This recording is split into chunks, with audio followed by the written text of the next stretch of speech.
Magandang umaga po, Manong Ted at Miss Chacha. Magandang umaga rin po sa ating mga kababayan. Salamat sa panahon, Attorney. Go, Cha. Please, go. Salamat nga po sa panayam, Attorney Michael. Attorney, unang punto po muna. Sabi nyo kahapon, sa proper forum po haharap si VP Sara. Para lang po malinaw, saan po ba yung sinasabi ninyo na proper forum?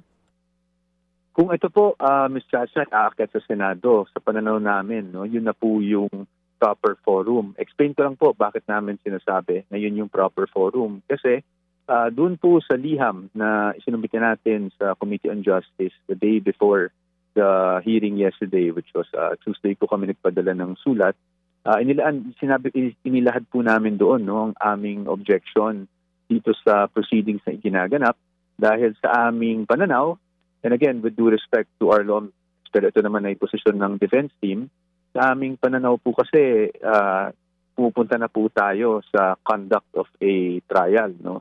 In fact, the word mini trial has been circulating. At yung mini trial po sa amin, malinaw naman sa saligang batas natin na pagdating sa initiation of impeachment proceedings, yan po ay kapangyarihan ng ang House of Representatives. Pero pagdating po sa trial or pagtatry ng mga impeachment cases, yan po ay sa Senado na. That's why ang posisyon namin ay this is already exceeding the jurisdiction of the House of Representatives at dapat po kung talagang magkakaroon man ng ganitong semblance of a trial, talagang dapat sa Senado na po ito ganapin. Oo. Attorney Michael, sumagot po dyan ang mga members ng committee. Ang sinasabi po nila, Opo. clarificatory hearing pa lang naman daw po ito to determine the probable cause. Gusto ko pong malaman, sa tingin po ninyo, sa ginagawa ngayon ng Kamara, saan po ba sila lumampas sa kanilang mandato? Because according to them, it's just a clarificatory hearing.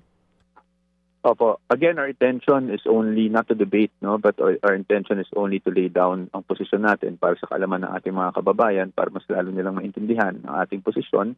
Sa atin po, when you are evaluating complaints, no, and for the pure determination of probable cause, dapat po ina-evaluate dyan ay yung complaint mismo at yung mga ebidensya kung meron man na naka-attach doon sa mga reklamo o mga complaint na inihain.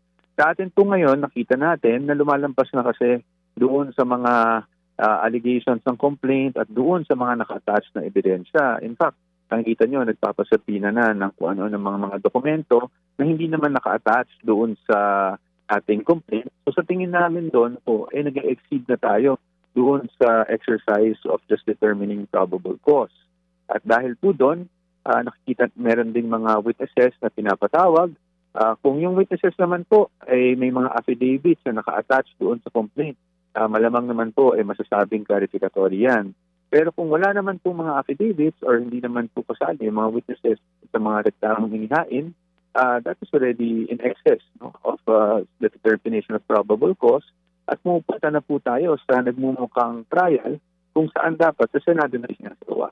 Ang tanong po ni Chacha kanina ay yung inyong pagdulog para questionin po itong nangyayari ngayon na proceedings sa Kamara de Representante. I'm sure ang tanong ni Chacha ay pagdulog sa kataas-taasang hukuman.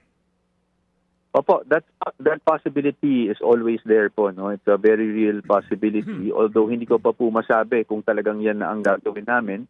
Inuna po muna namin talaga na ilahad sa committee, out of due respect to the committee, kung ano ang opposition natin doon sa ginaganap na proceedings. But hindi ko po i-deny na that possibility is very real and it's always gonna be there. At it's one of the options that we are considering. Pero ayoko pa pong categorical magsabi na yan ang gagawin namin. Once meron na kaming desisyon on that, that's something na pwede po nating pag-usapan.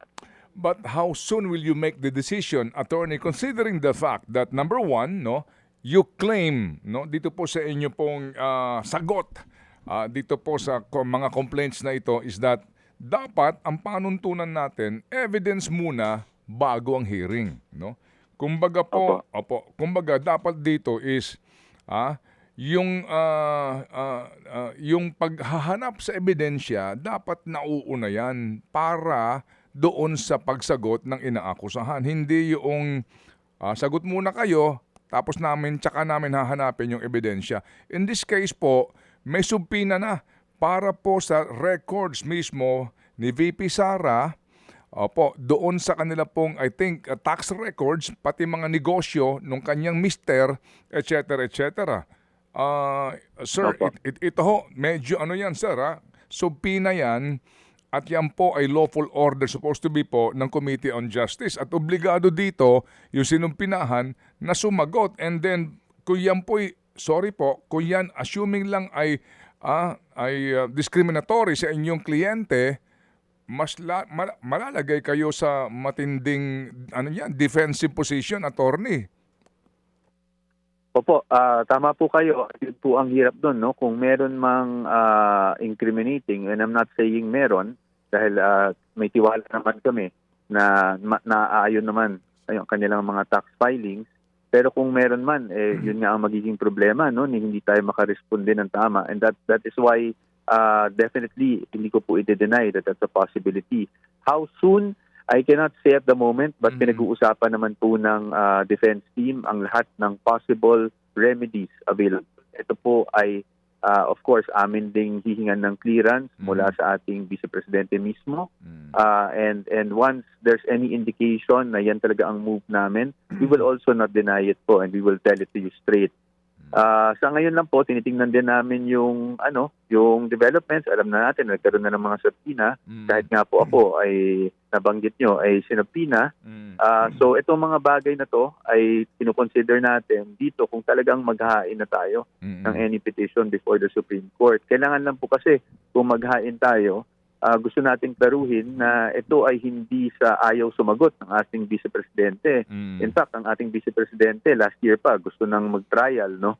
So, dahil gusto niyang sagutin ng mga alegasyon laban sa kanya. Pero sa atin, tinitingnan muna natin kasi kung magpa-file tayo ng kaso, siyempre sa Supreme Court, gusto naman natin talagang matibay yung ating magiging batayan at talagang mapapakita natin na medyo hindi na po patas ang labanan dito pagdating sa mga aligasyon laban sa Vice Presidente. Oo, kumbaga, yung I'm sorry, incriminating yung makukuha nilang mga informasyon. Attorney, parang kasi po ang next hearing ay sa April 14 na, no? April 14 na. Ano yan, attorney? Wait and see muna kayo kung gaano kabigat yung makukuha nitong subpinang ito sa posible po. Hindi Kasi pa. wala akong narinig na bank records. Tama, di po ba? Ang sinasabi lang po ay tax record. Tax record at SALN, I think po, kung di ako nagkakamali. Tama rin. Yung SALN ho naman, actually, hindi naman ganun kalaking issue yan. Oo. Basically, di po ba? Pero yung tax record, wala pa pong pinag-uusapang bank records dito. Ano po yan? Maghihintay muna kayo ng bank records subpoena? Ganun po ba yun? Parang tumatiming kayo para, kumbaga, paglapit sa Supreme Court, medyo solid na ang inyo pong magiging question? Sa amin po, hindi lang po timing, no? Tinitingnan din natin kung kasi magkaka-Holy Week break din po tayo, hindi ba? So it's really more of tinitingnan namin kung ano ang well, I guess nga, no, I would be contradicting myself here because I might say timing na naman, but I will have to assess kasi yung mga will have to review everything that was said yesterday. No, titingnan namin, nagpapatranscribe man kami ng mga hearings. Titingnan natin kung may basehan na talaga na umakyat sa Supreme Court, and that's the time we make the decision. That's a possibility, but yung incriminating, sir, I don't want to jump the gun and already say that there's something incriminating because of course our position is malinis naman yung mga naging filing ng ating Vice Presidente. Opo. Yung sinasama na po yung asawa, anong sabi po doon ni Vice Presidente? Well, hindi pa namin napag-usapan yan ni Vice Presidente, no? Pero sa aming pananaw, yan po ang sinasabi natin. Hanggang saan ba hahantong ito? Dahil kung ang sabi nga natin, dapat ang evaluation ay dun lang sa complaint at yung attached pieces of evidence kung meron man. Pero kung sino-sino na ang pinapatawag, kung ano-ano ng records ang pinapatawag, hindi na natin alam kung saan ang hangganan ito. That's why sinasabi namin na walang jurisdiction ang komite na gawin ang mga bagay na ito. Of course, sabi nga natin, the SC is always there. But syempre po, bilang just to be appropriate about everything, gusto naming ilahad muna at bigyan ng pagkakataon na marinig kami ng komite. Ah, nasa ngayon si Vice President Duterte? Nandito po sa Pilipinas ang ating Vice Presidente. Hindi ba siya pupunta ng Dahig para sa birthday po ni Tatay Digong? Hindi ko po alam yung schedule niya, pero ang sa pagkakaalam ko, wala naman pong ganong schedule so far na nababalita sa akin. Okay. And sa ngayon po, I'm sure magiging abala ang inyong legal team to confer with her. But basically ngayon na pati po kayo ay nadadamay dito, paano po dito ang pati ho yung kanyang dating chief of staff, yung mga availability po nitong mga dating tauhan ni VP Sara sa isyong ito? Opo, pagdating po sa availability, yung mga tao naman po na may mention, no, ay nagtatrabaho pa rin naman po sa OPP. Ako naman po, pagdating po sa PINA, I think I made it very clear yesterday. I am of the disposition that I will comply with the subpoena. Kasi alam niyo po, nung nagkaroon ng Committee on Good Government and Public Accountability hearing, ako po ay napatawag doon at sinagot ko po lahat ng tanong. No? Kahit na abogado ako ng Vice Presidente noon, hindi po ako nag-invoke ng attorney-client privilege. Para sa akin, factual naman yung tanong, isasagutin ko rin po yung tanong based on my personal knowledge. Wala naman po akong kailangan itago. So sa akin, dahil dito sa subpoena, ako po ay willing to attend. And if I attend, I will answer the questions. Of course, to the best of my knowledge, meaning personal knowledge po. I cannot, of course, answer questions na wala naman talaga akong alam. Opo. Sir, si Madriaga po kasi ay pinasumpina na rin and most likely haharap ito, no? Pero sabi nga po ninyo, unfortunately for your side, hindi kayo pwede mag-cross-examine sa kanya, di po ba? Yun po sinasabi sa ground rules kahapon. Pero, pwede po daw idaan sa committee chairman kung may mga katanungan sa kanya. Sa inyo pong pagharap po, eventually nga, at nandoon si Madriaga, kung meron po bang ipapadalang abogado ang Vice Presidente para ho makapagtanong kay Madriaga at maaring idaan, nasa na ho ba si Bong Suntay? Parang di ho namin nakikita. Di ba pwede pong idaan sa miyembro ng Committee on Justice na medyo bukas para po sa panig ng Vice Presidente? Opo, yan po din yung nabalitaan natin yesterday, no? Yan yung isang pag-uusapan din ng defense team, yung kumbaga pagbabago na pwede tayong magtanong through the committee chairperson. Ngayon, I think that is trying to pattern yung nangyayari po sa preliminary investigation kung saan ang mga abogado hindi pwede mag-cross-examine pero pwedeng magtanong through the fiscal, no? Through the prosecutor. Pero pagdating po sa ganito kasi, totoo lang Manong Ted, meron din akong mga reservations. No? For example, nagsasalita ang isang testigo. Siyempre po, alam niyo naman, sa cross-examination, abogado talaga yung gumagawa niyan kasi mabilisan yan eh. Diba? You'll have to object, you'll have to respond depending doon sa magiging mga testimonya o sinasabi o statement sa agaran. So, I don't know operationally kung paano mangyayari yung magsasubmit kami ng question. Tapos, bago pa matanong yung tanong, kumbaga, nailahad na lahat. So, nawawala yung momentum, yung mga ganyang bagay. But of course, those are going to technicalities. But yan ang isang pag-uusapan namin. Ngayon, kung magpapadala ng abogado, that is something na hindi ko pa masasagot ngayon dahil sa totoo lang. Hindi pa namin na pag-uusapan. Pero ang opposition kasi namin dito, Manong Ted, is the entire proceedings.